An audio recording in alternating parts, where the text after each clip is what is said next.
This podcast is a member of the Place to Be Nation family. Visit us at placetobenation.com, the only place to be in your pop culture world.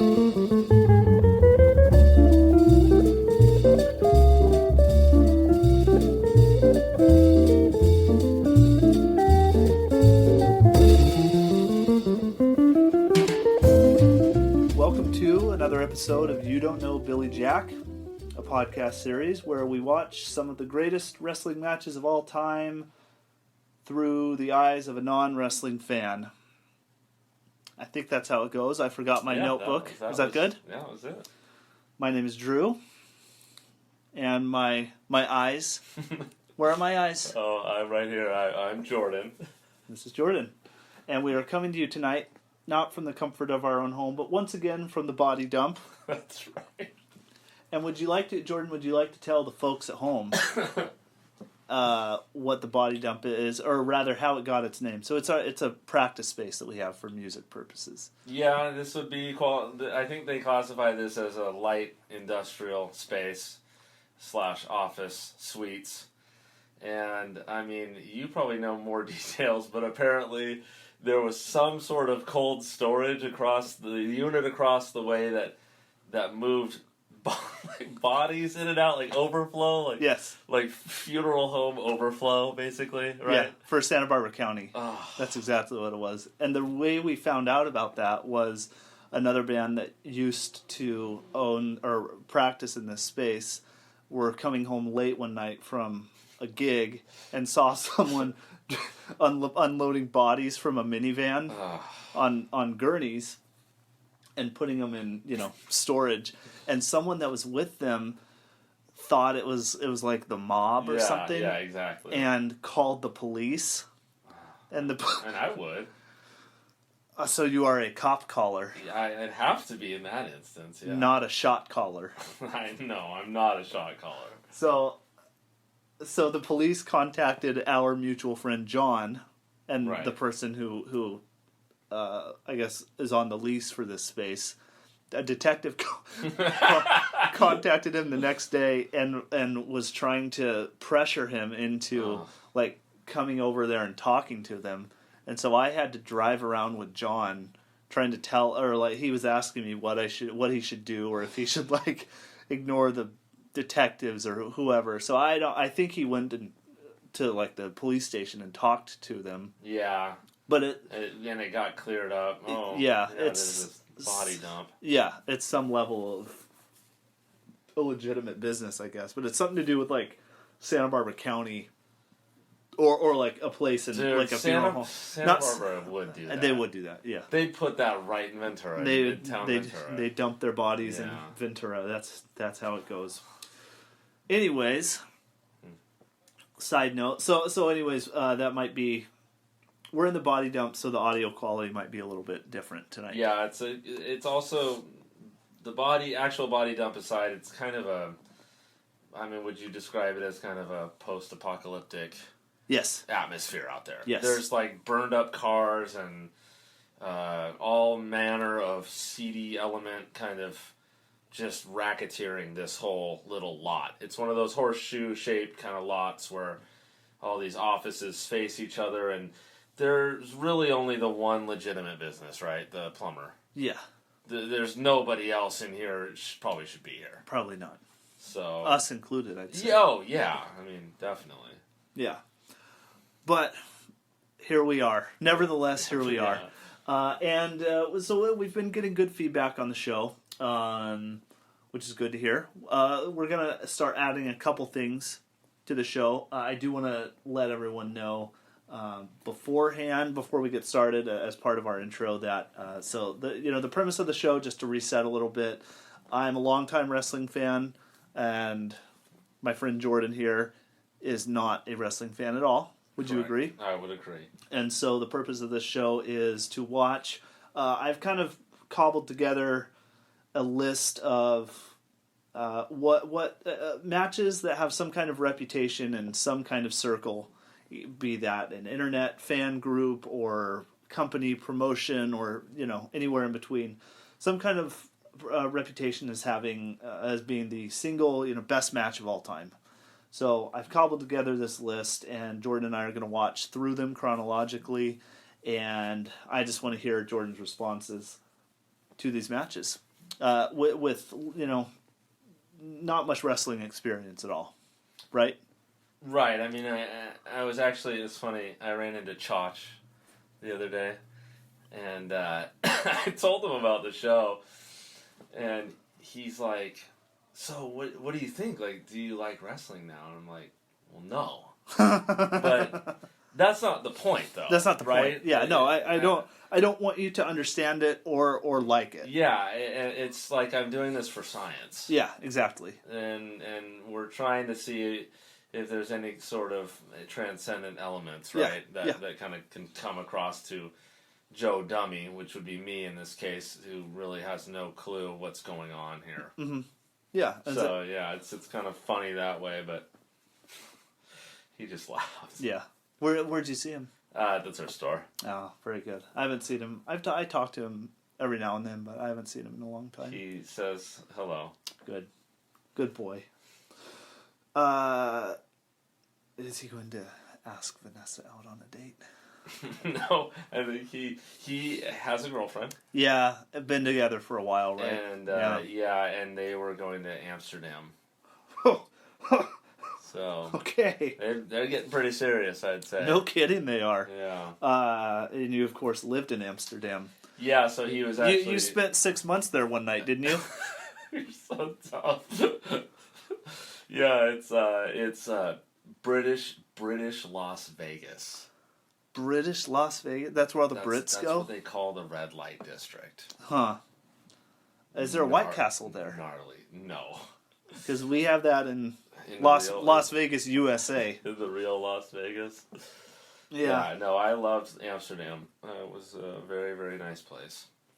So I was just chopping it up with him, and this came up, because he was asking about you, and so he knew you were a wrestling freak. And he didn't know you did this kind of thing, so... Well, there you go. So anyways, what's our match tonight? You've got a really weird opening screen here. It looks like this guy's in this fallout shelter, and it does not look like it's an American operation. No, so the match we're watching tonight is, of course, Jumbo Tsuruta versus Genichiro Tenryu. From 6/5, 1989, very famous match. This is our first foray into All Japan Pro Wrestling, I believe. We watched a match from New Japan Pro Wrestling. This will be All Japan Pro Wrestling. So this is, at the time, the other major Japanese promotion. Okay. So, like I said, this is a very famous match. Do you have any questions before we get started here? I'm not going to be able to remember the power rankings, I don't think. Yeah, we'll see. Yeah, so I forgot my notebook, so we're going to wing it a little bit. I think I can, I don't know, we'll see. Okay. This is a little bit of an improvised episode, but that's all right. Yeah, so we'll try. Okay. We'll try to get there. Just as long as you have a little grace for me there, because sure. A lot of this stuff is over my head, and you're going to have to remind me of a few things, probably. Okay. Promotional consideration paid for by the following. Place to Be Nations, JT Rosero and Chad Campbell here. We want to let you know that we have over 24 podcasts available on iTunes, Stitcher, Google Play, and PlaceToBeNation.com. We now offer them to you on 2 great feeds. On the Place to Be Nation Wrestling feed, we dive into topics running the gamut from today's WWE to the glory days of yesteryear and the ins and outs of the territory days. In addition to our full-length shows, we also deliver to you special pod blasts on topics old and new. The Place to Be Nation Pop feed is a veritable treasure trove of great content, offering tremendous shows covering the land of movies, television, life, comics, and sports, brought to you by the most knowledgeable and insightful folks in the podcast world. You can find all of these current shows, plus archives of our previous podcasts over the past 8 years as well, by subscribing to our feeds on iTunes. And while there, be sure to rate and leave feedback as well.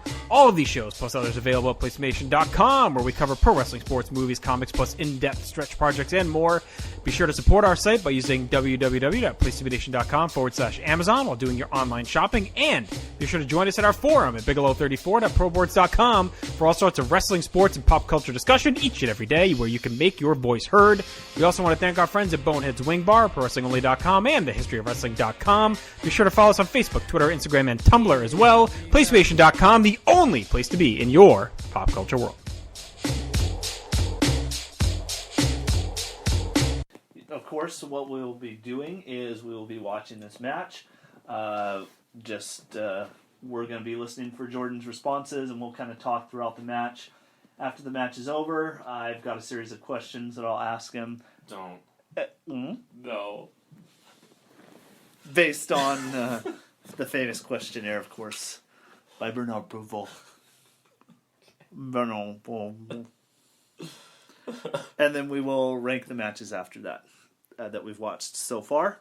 So, another thing we're going to be doing is we're going to give people the opportunity to watch along with us. Some of these matches are going to be tough because they're not on like the WWE Network, for instance. So, what I'm going to be doing is, like with these, I can't necessarily give away where I got these matches from either. So, I'm just going to say, I'm going to do a count-in, and I'll just describe what the picture is that we're looking at, and I'll do 3, 2, 1, so you can kind of find at least close. And would people maybe be able to contact you privately if they wanted to? Yeah, I mean, I think most people that would listen to this probably can get there, use a computer and type it in, but you never but know. you never know. So yeah, I mean, judging by some of the people that watch this stuff. No, what is that supposed to mean, Jordan? I'm just saying the crowds we've observed so far. I don't know. Anything. This could be a wide spectrum of people that we're talking to right now. Okay. I don't know your audience. Well, that's very offensive, and I don't feel that way at all. Yeah, let it be known that was expressly my view and not Drew's.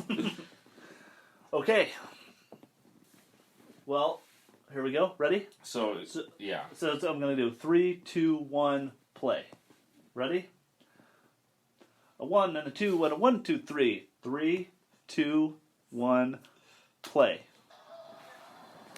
So, what we have here, that is Jumbo Tsuruta right there. Okay. You see, he's coming. He was like coming out from backstage. Got it. And that's an All Japan staple. Is they'll film the people, the wrestlers coming out of the backstage area or the locker room area. Okay. So first impressions here of All Japan, very busy, right? Mm-hmm. Very crowded. Mm-hmm. Yeah. Do you hear the music that's playing? Yeah. I love that song. What is it? It's just his theme music. It's just, okay. So it's not like a song. And then the streamers and bouquets are still very much there. Yeah. But this is a different promotion. Right, yeah. And so that's Genichiro Tenryu. Okay. That's the opponent. And so this is a title match, the Triple Crown title match here. Okay. Man, that jacket that he's wearing would really sell for a lot of money at like an Urban Outfitters type place now. Did you see it with the script across? The Revolution? Yeah, that's pretty neat looking. Yeah, that is. I saw they have gear, T-shirts and stuff. Oh, okay.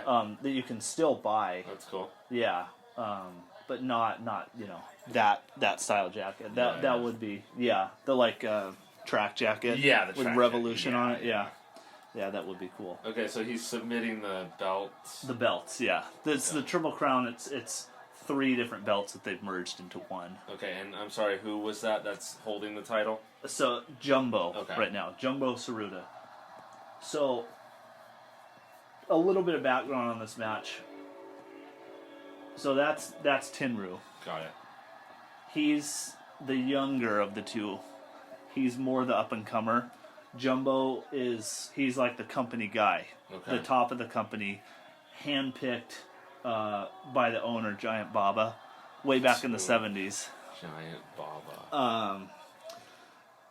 So he's a company guy, and like the top guy in the promotion. Tenryu. So is he like a Ric Flair type? Yeah.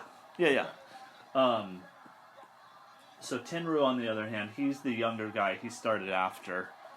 Dude. There you go, Stan Hansen. Dude, was that him? Yeah. Crazy. Yeah. What a psychopath. The best of the best. That was a cool little quick shot. Yeah. So there he is, sitting in a chair outside. And so Tenryu is, he, like I said, he's a younger guy. They used to be teammates. Okay. Tenryu kind of turned on him and started his own faction, the Revolution faction. Okay. So you have kind of a battle of like ideologies here. Got it. The company man versus the rebel. Or, yeah. Tenryu, is that how you say it? Yes. He seemed to get a good deal of cheering when they announced him. Yeah. Is that? Yeah. They both did. They both did. So I wasn't really clear on the heel. Yes, it's a little different in Japan oftentimes. Okay. Where both they're more just both competitors who have a lot of times, especially in the 80s, you'll have fans of both guys. Okay. And I shouldn't say different, especially in the 80s. That exists, all throughout the history today as well. Okay. But Jumbo, he's the champ. He got big cheers, but Tenryu did too. I mean, they kind of went for him. Yeah, he had his fair share of fans as well. And so the match has just now started. Any early thoughts? No, I'm. It seems to be off and running, but I mean, it doesn't seem any different than a lot of the last few we've seen. Okay, yeah.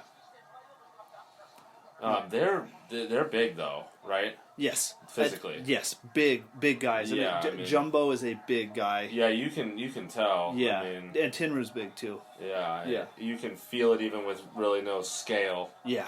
I mean, they just look like pretty massive. Yeah, and that's something that All Japan, they always and to this day, their heavyweight guys are like legitimately big guys, Giants. Yeah, which is cool because that's not the case. I mean, wrestling as a whole, like the guys are smaller now. Huh.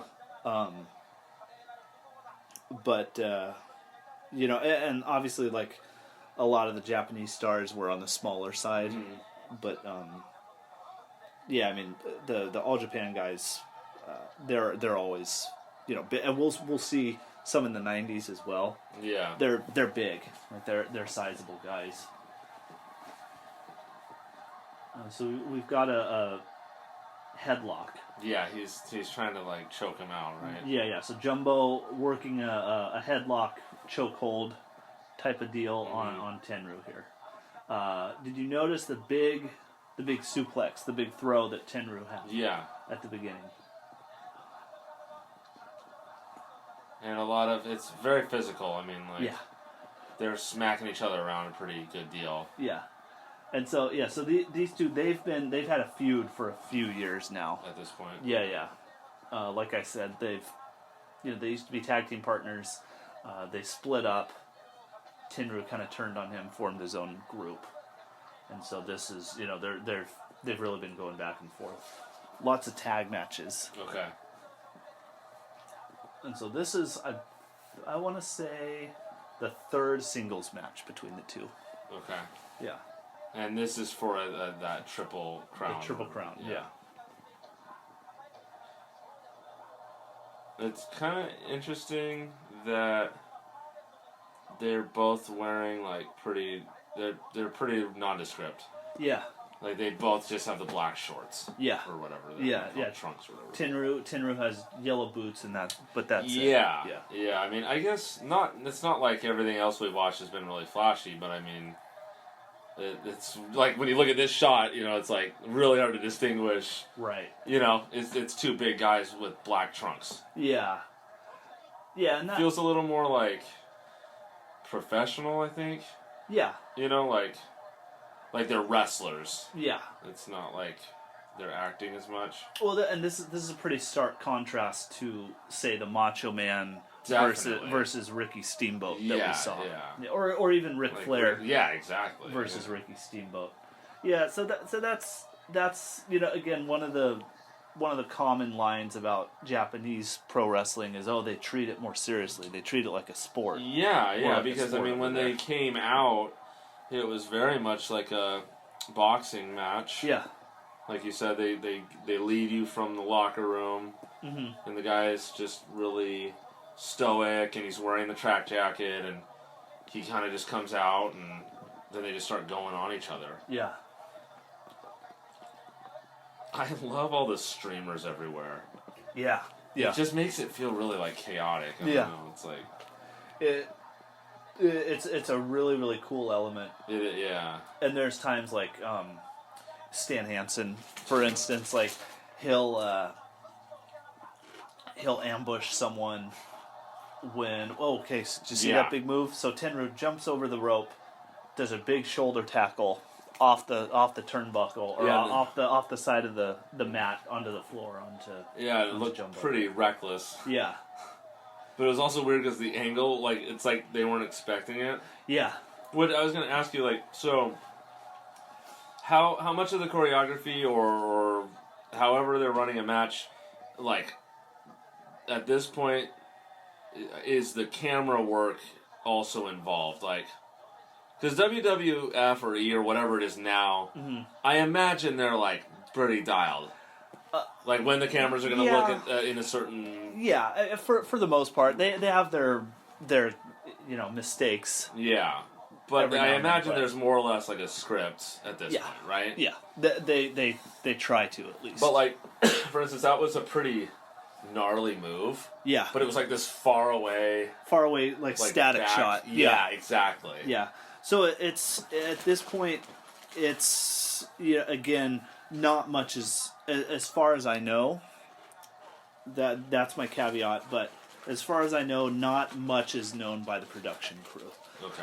Maybe no, even All Japan in the 80s, even like the finish of the match, for instance, I think the production crew, they obviously have a good gauge on what's happening and Sure, good yeah. good instincts, where they wouldn't necessarily miss like the pinfall of the match or Right. whatever. But yeah, outside of that, they just have to go on kind of instincts. And actually, All Japan does something really cool, which is they'll do a lot of static shots sometimes that end up feeling pretty cinematic in the sense that it'll just be maybe like a hard camera shot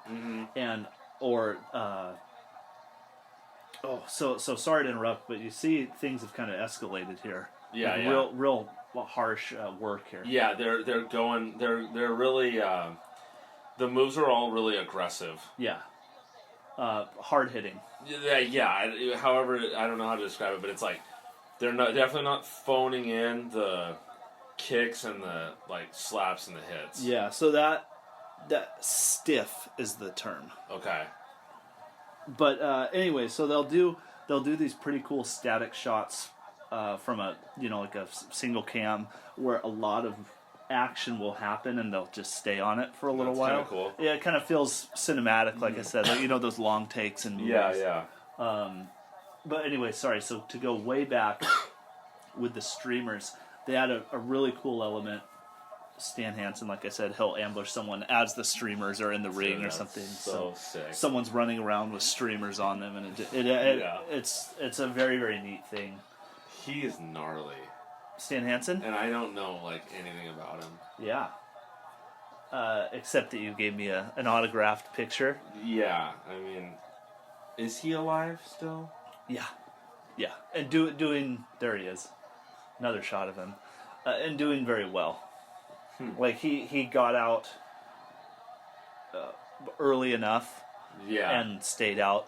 Yeah. Yeah, he's good and doesn't really have much involvement. He'll show up in Japan every now and then for a kind They of. love him over there, right? Oh yeah, I mean, legitimately the top 2 or 3 gaijin or foreigners ever. In Crazy. Yeah, like a legitimate legend. Are there any other foreigners that I would have like heard of that are in the top tier? Terry Funk. Oh, okay. Yeah. Terry Funk and his brother Dory Funk. Okay. So they made it bigger over there because, again, I'm not like that familiar with those guys. Yeah, I'd say so. I mean, Terry Funk, he wrestled everywhere in the United States and made good money And everywhere. You said he had a pretty storied career. Yes. Oh yeah, and continues to in some capacities. So he was, some level of importance virtually everywhere. Okay. Yeah. So anyways, to get back to this match, I don't know if I've been talking too much, but what are you feeling right now about the match? Like, I feel like it's a lot more physical. mm-hmm. The atmosphere with, I think, everything, but like the announcing, and again the intros and how they're even going now, it feels more like professional boxing. Mm-hmm. You feel like they're calling this thing, the announcers. Yes. I don't know what they're saying, but I mean they've been going this entire time. Whereas I don't remember that for the last Japanese match we watched, but maybe I wasn't hearing it or whatever. But the crowd has been pretty excitable, and again, like you said, what did you say? What did you mean by stiff? That's the term, like the insider term for like a hard punch, or Okay. if a submission hold is put on or some kind of hold, it's like tight. That's what it like looks like it's Yeah. been this whole time. Yeah. They haven't really phoned in the hits and kicks and Yeah. And so you see Stan Hansen. yeah. there. So what's like his stake in this? So he's Tenryu's tag team partner at the Oh, time. okay. Yeah. Okay. And So he's part of the revolutionary. loosely, yeah, not like an official member, I think, but he would be on that side. Okay. Yeah. And like he had feuded with Jumbo. Okay. Yeah. So they're playing into the stories and that. Yeah. Yeah. Like he So- just clotheslined Yeah. the guy. Big clothesline. Tenryu had a big clothesline on Jumbo there, and like you can feel that. Yeah, I mean the thing is really shaking, and Yeah. I feel like they're also at the same time being a bit more theatrical than the last Japanese match we watched. It feels like they're trying to sell it Yeah. too, but man, I mean they just look like they're kind of striking each other. Yeah. Yeah, and they are playing to the crowd more. Yeah, I saw him raising his hands to the crowd. Yeah, and like at the beginning, Tenryu, I don't know if you noticed, but he kind of did a hair pull, and Jumbo would kind of motion to the crowd. Yeah, Yeah, definitely. like it's a bigger performance. Exactly, right? exactly. Yeah, But they're going harder though. right. So it's weird like that. Yeah, yeah. And the building they're in, I believe that building is Budokan. Oh, crazy. Mm-hmm.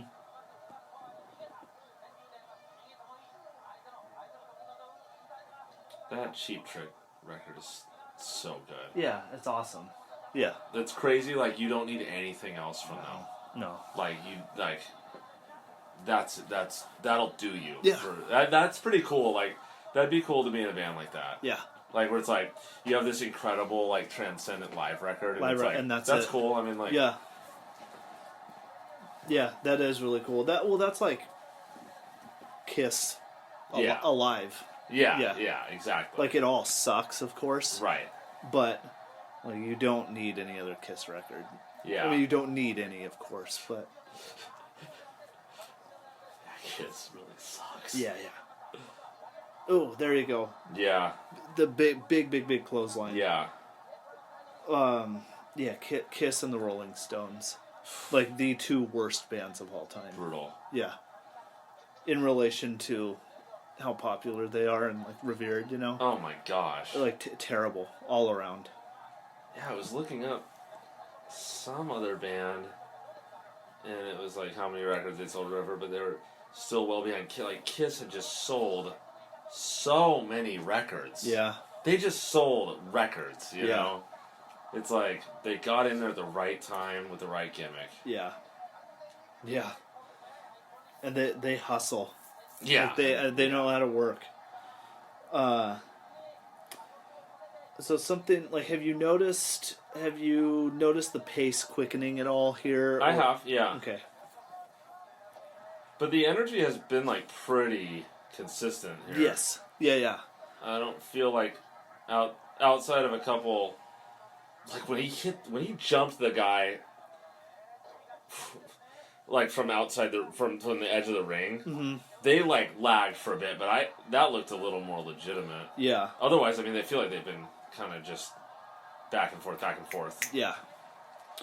Yeah. Definitely. And we'll talk about that.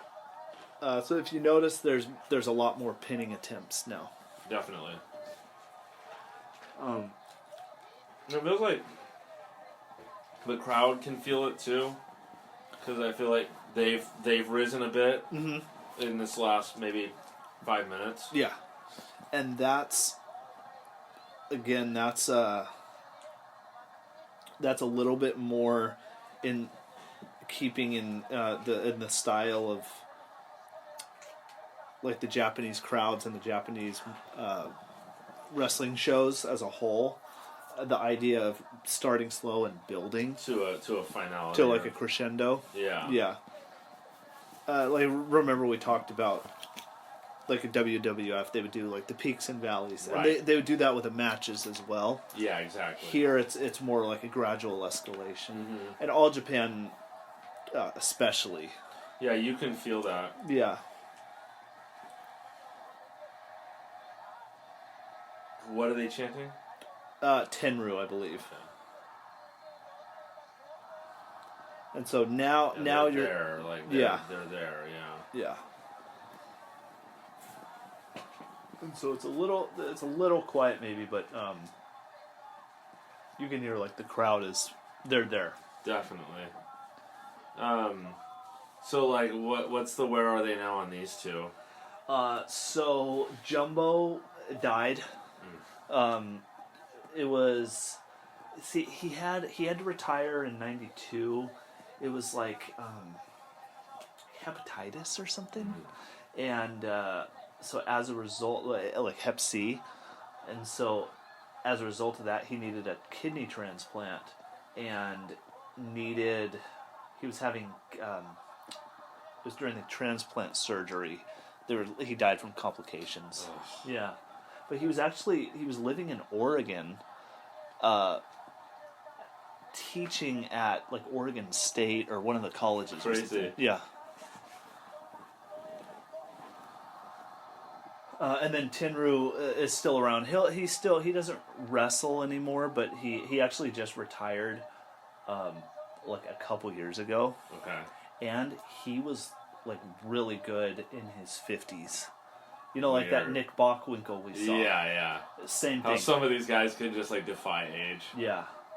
It's cool. Yeah, like he was great. But he still makes appearances and stuff. I had a chance to meet him when I was in Japan, and You didn't pick the glass out of his back or whatever. No, I did not. I wish. I could have gone to like a meet and greet with him. I didn't want to stand in line for a long time. I was tired. I probably should have done it. Yeah. But, oh well.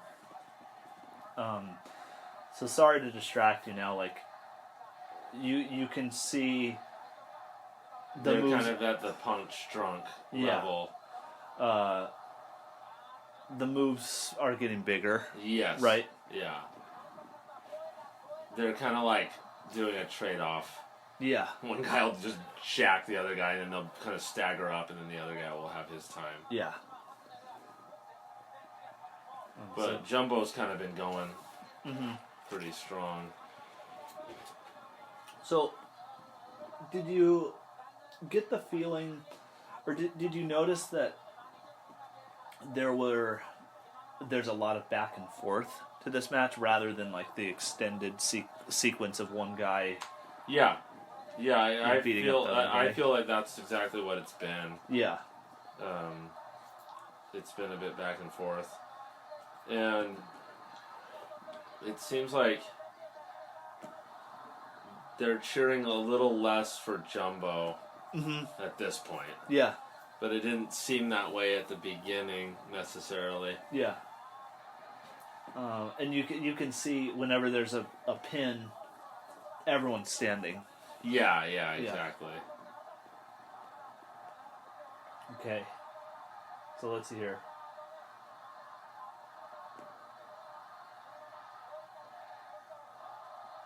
Okay, so we're still going. Yeah, they're into it. They're just into it.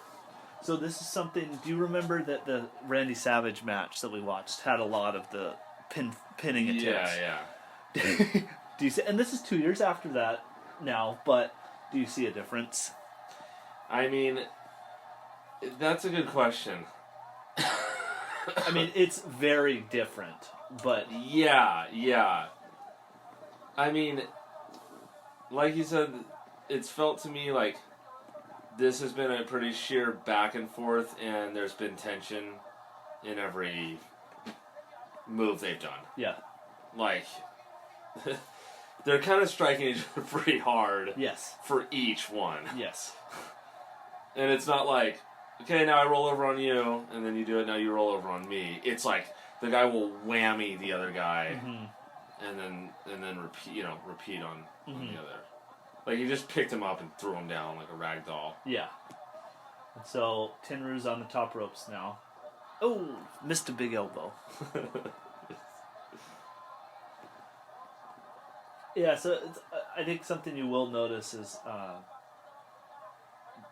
kind of the hard-fought transitions and counters. Yeah. I don't know if that's something you've picked up on or not, but that's something. As we're getting closer to the end of the match, I feel okay saying that. But yeah, definitely. You see all the people Yes. right there, the photographers, but there's a lot of like stage, Yes. what look to be kind of stagehand type people. So those are the younger wrestlers, Huh. and that's part of like their learning Crazy. is that they're like they just get ring to be attendants. there and, okay. Yeah, so they clear out the streamers and they make sure everything's going okay. But they're like part of this promotion. Yeah. Like they wrestle in these matches. Yes. Yeah. And so there's also they'll be in each other in the respective corners. And then also who like maybe their teammates or something will come out like Stan Hansen's doing like that's not unusual. Okay. Yeah.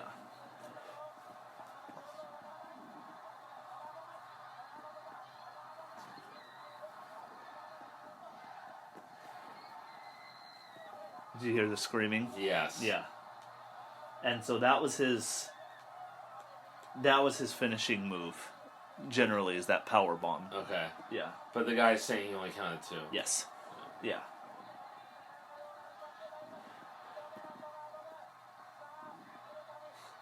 Oh man, is he gonna get this? Oh. And so that was it. That was it. That's it. Dude, Stan. The lariat. He's insane. He's like very soft spoken and like kind. Really? Yeah. So I don't want to take away from the moment here, but there was an interview that I saw with him with Stan Hansen. It was a sit down conversation between him and a Japanese wrestler. Sorry, so the Jumbo, sorry. or they tried to, they wouldn't shake hands? Right.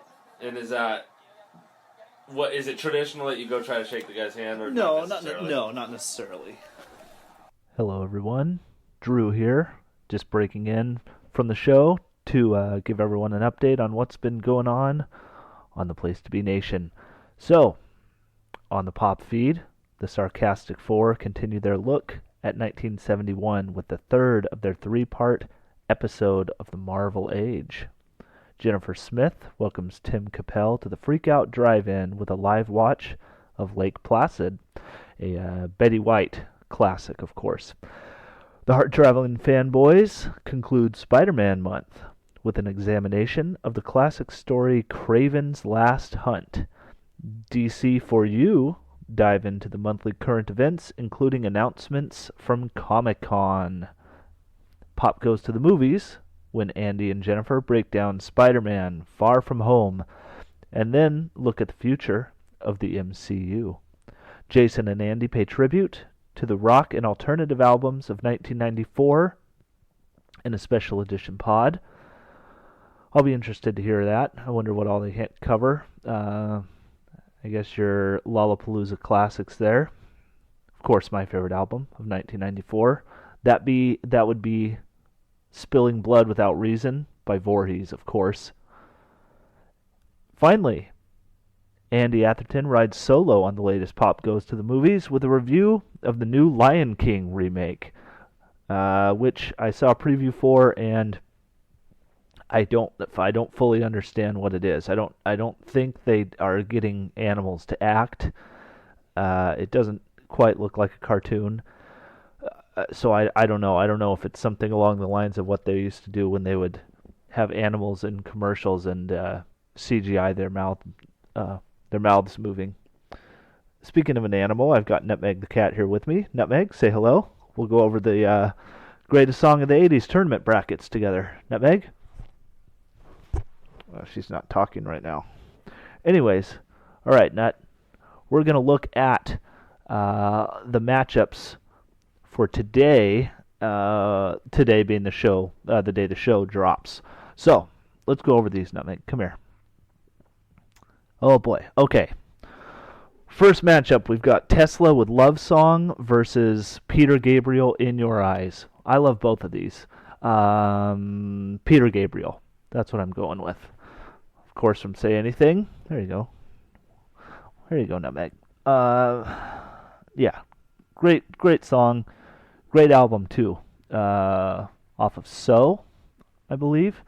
And that was the big solo record from Peter Gabriel that introduced a lot of his world music influences.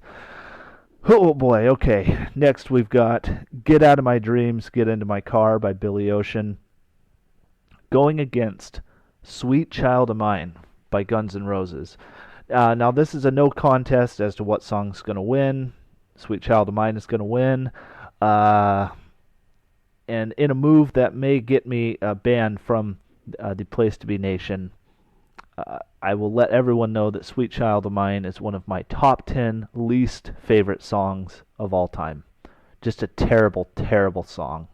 Stupid guitar lick, that dumb tap solo thing, whatever Slash is doing. Terrible vocals, as always, from Axl Rose. Just what a complete piece of garbage. Yeah, see, Nutmeg agrees with me, too. Just so annoying. Terrible tune. Oh, and continuing with terrible tunes, we've got the next matchup here. We've got Janie's Got a Gun by Aerosmith, also unlistenable. Aerosmith, I believe, has. I mean, I could make an entire top 10 list of least favorite Aerosmith songs that could be, all timers. Jaded, and I mean the Armageddon song is kind of a cop out. So. Yeah, those are just two terrible tracks. In a band that is filled with terrible tracks, Aerosmith. But they are going against Panama by Van Halen. So, of course, the choice there is Panama. Next, we've got, here we go. Stepping Out by Joe Jackson versus Higher Love by Steve Winwood. Higher Love. Got to be Higher Love. I love that. That's one of those good examples of just 80s guys who really know how to play and trying to fit their all their talent into a pop formatted song. I love that. That's something you see all throughout the 80s, which is like, I mean, especially with a lot of the UK prog guys, and even, Rush, of course, starting with Signals through, I mean, well, really moving pictures, I guess, but it was really, really apparent on Signals through Hold Your Fire. So Hold Your Fire, you'll have like a song like Time Stands Still, where it's this really cheesy, like 80s song, but then in the middle there's this kind of gnarly prog break.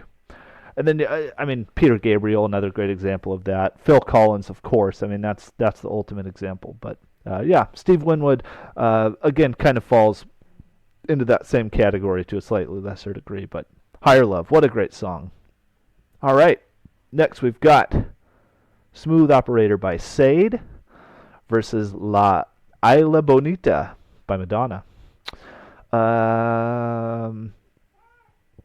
Smooth Operator. Yeah, Madonna's going to do plenty well in this tournament. So I'm going to go with Smooth Operator. Ooh, next we've got, okay, boy oh boy, ending out the day with the brackets. We've got, oh man, this is kind of a brutal matchup. I Know What Boys Like by the Waitresses versus Mickey by Tony Basil. This kind of seems like a rib of a matchup here. Man, and kind of the battle of annoying 80s one-offs. Oh, man. Mickey. I'll go Mickey. Why not? If for no other reason, because it gave us the Weird Al tune, Hey Ricky. So, that's your greatest song of the 80s bracket matchups. For me, now, of course, what you want to do there, you go over to the Facebook page or the Twitter page, and you can weigh in there and cast your votes. And in case you're new to the greatest song of the 80s tournament, there's 6 polls a day posted for round 1. We're still in round 1, almost to the end of it now, but it's been a long tournament, but it's a lot of fun. So, yeah, you can go get on the Facebook page. They're posted on the Twitter page as well. Anyways, getting back to the PTBN Wrestling feed, we've got Ben Zanny welcoming indie wrestler Jaden Newman to row 1, seat 1. No Holds Barred is back. The long-awaited return of No Holds Barred. Aaron and JT return with a look at the GWWE pay-per-view TV match contest. So, of course, that's the greatest WWE pay-per-view or TV match ever. And they actually do a lot of good, interesting discussions, specifically on a match that I think is really interesting to discuss. That would be Andre the Giant versus Hulk Hogan from WrestleMania 3. In the latest episode of the PTB podcast, JT, Scott, and John D'Amato break down Survivor Series from 1989. Don't miss the pilot episode of a new ECW-focused podcast entitled PTBN Extreme 3-Way Dance, where hosts JT Rosero, Jennifer Smith, and John D'Amato review the concept of the show and what is to come. On PlaceToBeNation.com, PTBN's tribute to 1994 is off and running with a brand new piece on Woodstock 1994, as well as a piece where JT looks back at Bob Backlund challenging Bret Hart for the WWF title on Superstars. And also something to mention, Glenn Butler's weekly Wednesday walk around the internet, where he posts all the greatest news and notes from the internet for the week. Check out our social media pages and message board at bigelow34.proboards.com for information on joining our GWWE pay-per-view and TV match ever project. And get in on the conversation today and start researching your list. Thank you very much, everyone. And now back to the show. And so that was the match. Stan Hansen was sitting down doing there's this other wrestler that we'll see later on named Kenta Kobashi. He's a younger guy, like a generation or so, several actually below Stan Hansen or younger. And so he was retiring a few years ago, and Stan Hansen did a sit-down interview with him, or a conversation with him, and they filmed it through a translator. And he says, Stan Hansen is talking, in like this very like pleasant, nice voice, like, oh, you were such a good wrestler and you fought so hard, and I really tried to hurt you guys really bad so you couldn't take my spot, but you kept fighting, and I really respect that. Dude. Incredible. Yeah. And he did. Like, he would like beat them up, like, real good. That's what you were saying. Yeah. So anyways, that's the match. We'll get right into the questions. General thoughts? Kind of interesting. I mean, I liked that it didn't feel. I don't know if I could pick up on like history with them as much as maybe some of the other ones. Yeah. But like it felt like a match. Yeah. I mean, that was like a legitimate sporting contest. Yeah, and that there was a match up between these two kind of Goliath-esque figures that were just going. So I mean, that was pretty neat. Yeah. And so I think it didn't feel phoned in like ever. Mm-hmm.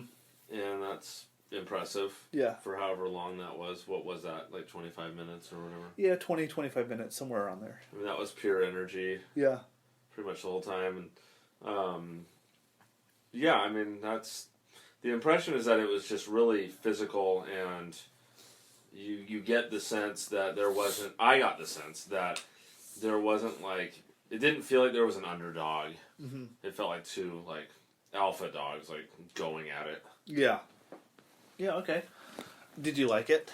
Yeah, I liked it. I mean, I kind of could have used maybe a little more gimmick of some kind. Did it feel like a little dry? Yeah. Yeah. Yeah, and the kind of professionalism of it might have been a part of that. But I mean, it was impressive, and it wasn't dull. Right. It was.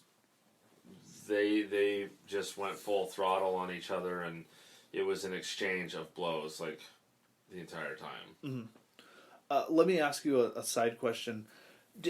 Was I talking too much? Like, did you feel distracted? No. Okay. I wouldn't think so. Okay. No. So sometimes I'm not sure if I talk too much. No, I don't think so. Okay. I mean, especially for the purposes of what we're doing. Right, yeah. A lot of this needs to be drawn out because I'm not going to understand. Yeah. But, like, you're able to focus enough. Yeah, I would think so, yeah. Okay. So, we kind of answered it. Were you able to get a sense of the story they were telling in the ring? Yeah, I mean, I think it was a little... was I right in the fact that it felt like it was more... two guys at the top of something that were like slugging it out? Yeah. I mean, that's the sense I got. Yeah. It didn't feel like there was like, boo, this guy. Right, yeah. No, certainly not, yeah. Were you able to get a sense of the hierarchy? A little bit, yeah. I mean, but I wonder how much of that's because you could tell the one guy was younger. Right, yeah. You could see it in his face. Yeah. So I think naturally you're gonna like be tuned into the fact that it's a kind of a dethroning. Yeah. The guy comes out, he's got 1,000 belts that he's holding up or whatever, and then there's this young guy, and so that's intuitive enough. Yeah. Can you see why this match would be considered to be one of the greatest of all time? What was the match we watched last? That would have been Ric Flair versus Ricky Steamboat, the 2 out of 3 falls match. Okay. Yeah, I mean, I think that... yeah, I think so. I think that the sheer intensity of it and the hardness of it... matched with the constant volleying. Yeah. On these pretty in my view, kind of gnarly moves. Mm-hmm. I can't really compare that to anything we've seen so far. Okay. You know, like Yeah. that style. Yeah. I mean, we had that cage match where the submission Yeah. one, which Uh-huh. was like, that was the ultimate like gnarliness, but this was like a clean professional version of that. Yeah. Okay. Where Okay. it was like a blow by blow, like just exchange, and each guy was kind of throwing it in there. Yeah. And then just going on each other. Yeah. Let me ask you this: did you get like? Have we talked about the term selling before? A little bit. I don't want to like give you too much to go on. Yeah. No, we have a little bit. But like when someone will hurt their arm, Yeah, and they it's like just- they yeah. oh, did you get any kind of sense of like a lack of that in this match? Or did that register to you at all as Yeah. something like, oh, that doesn't really make sense? Like, why is he acting like he's not hurt or something? Well, I did note that earlier. I think it was Jumbo was trying to sell like he had been in a chokehold. Uh-huh. So he was doing this like. So that would have been Tenryu, because remember, Oh, Jumbo had the headlock on. Okay, Yeah. so he came out and he was working it and selling his neck and his shoulder. Yeah. For a little bit. Yeah. But I didn't really see a whole lot more than that. Yeah. But that was conscious enough to be on my radar. Like, is that something that like you did it? I like when they sell. Yeah, sure, yeah. Yeah. Did it occur to you that they're not doing that, or like did you feel like they should have in this match at any point? I mean, or not really. That's like you articulating that makes me want to answer. I think that they should have. Okay. I don't know that I would have like articulated it like that, but it would have done favors to like the intensity that they were going with, because they went hard Yeah. the whole time, but especially like that last, quarter of the match, they were constantly dropping each other, Mm-hmm.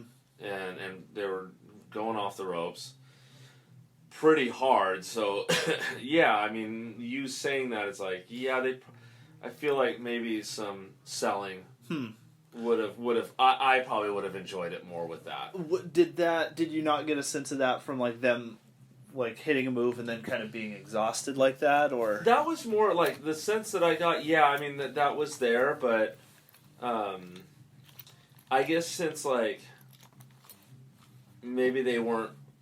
Is it called like working a part of the body when like Yeah. oh my elbow is hurt, and so the other guy works on it, They'll right? do a Like pu- so yeah, he'll yeah. do stuff to it or whatever. yeah. So like the lack of that, Okay. because by the end it was like the exhaustion. Yeah, that was good. That was good selling, I guess, because I mean it made sense. Yeah.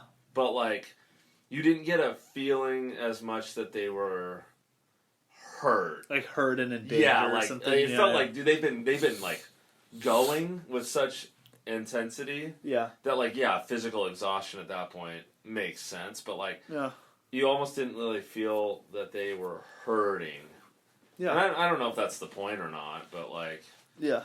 I mean, it could. It depends on the match and depends on the story. So like the cage match, it felt like they were exhausted, but they were also like hurting, right, yeah, and they were really pushing on each other's wounds, yeah, and so that made it more not believable, but it was more captivating. yeah. Okay. To me, this just like it had the elements of like a professional boxing match, Mm-hmm. but and that was kind of interesting. But there's something that it kind of lacked for me to. I can't at this level of my education, I can't really like articulate Yeah, what that would be. that's fine. Yeah, But it didn't have that. It didn't have either way. Like it wasn't ridiculous right. and absurd. Mm-hmm. Like you actually needed those shots of Stan Hansen in there for me. Okay, to like add like a surreal me, element exactly. to it. Yeah. Like give me a little more fantasy here.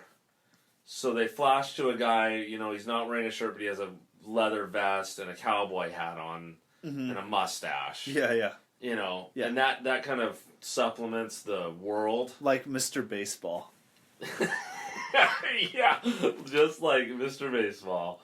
It kind of like, I don't know, you kind of need that. And because I know it's not professional boxing or, something like that. So it kind of falls in like a middle ground for you? Kind of. Yeah. Yeah, and so it was like the presentation was really clean and professional. Yeah.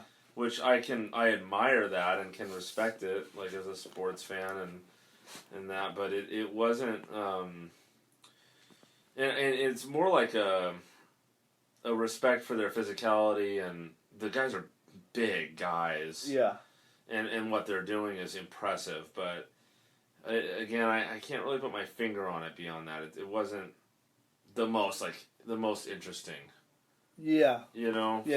For me, for that. So, let me ask you this: do you think you would appreciate something more that had a step or two more professional and legitimate presentation, more than that? Let's say, because here's what I'm getting at. There is a style of pro wrestling.